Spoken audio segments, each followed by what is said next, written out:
अश्विनी कुमार जी, ये सब की क्या जरूरत थी? तब लोग जब कहते हैं कि कुल्हाड़ी पर पैर मार रहे हैं जाकर, तो फिर लगता है कि गुस्सा आता है। लेकिन आप देखिए ना सर, कैप्टन अमरिंदर और बतौर मुख्यमंत्री उनकी पहचान एक क्षेत्रीय शत्रप के रूप में ऐसी थी कि वो दोबारा आपकी पार्टी को वहां जीत दिला सकते थे। फिर ऐसी नौबत आज क्यों आ गई है पार्टी में? इसे नेतृत्व विहीन नहीं कहा जाएगा तो क्या कहा जाएगा? कपिल सिब्बल के आरोपों पर आप जवाब दे रहे थे सर, पहले सिग्नल कट गया था। अश्विनी जी, मैं पहले जवाब दे लूं जो उन्होंने कहा है G23 के नुमाइंदा बन के या प्रवक्ता बन के।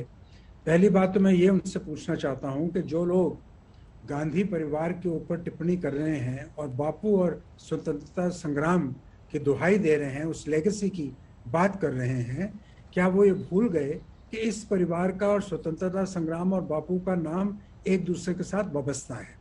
और वो लोग आज प्रश्न उठा रहे हैं कि कोई इलेक्टेड प्रेसिडेंट नहीं है। वो कब थे जब इनको पार्लियामेंट की सीटें दी गई? वो कहाँ थे जब इनकी तूती बोलती थी कांग्रेस पार्टी में? तब तो ये प्रश्न कभी किसी ने नहीं किया।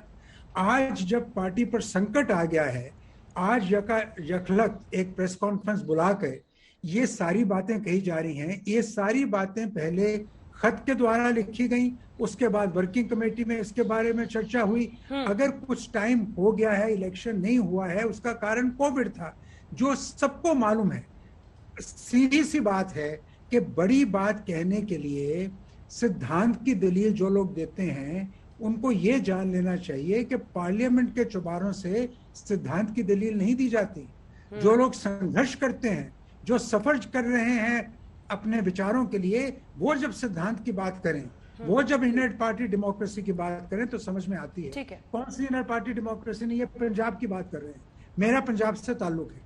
जितनी व्यापक चर्चा पंजाब को लेकर पिछले दिनों में हुई है और आज भी हो रही है, उन लोगों के साथ जिनका पंजाब से सीधा ताल्लुक है, ऐसी चर्चाएं पहले कभी नहीं हुई।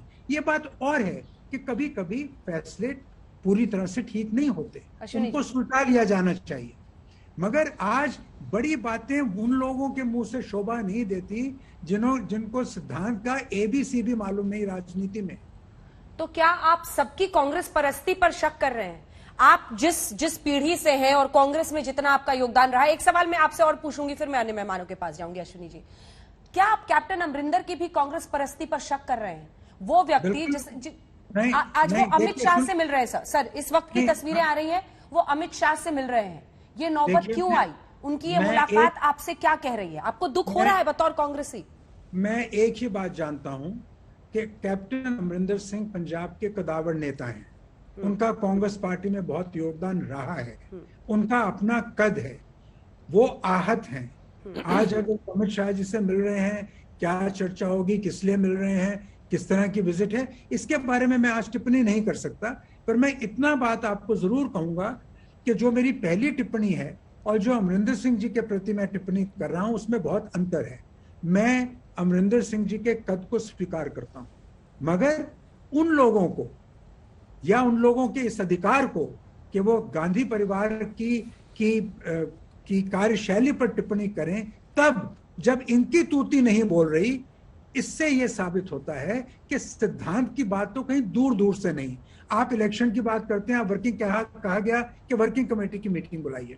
वर्किंग कमेटी की मीटिंग तो जब चाहे बुलाई जा सकती है।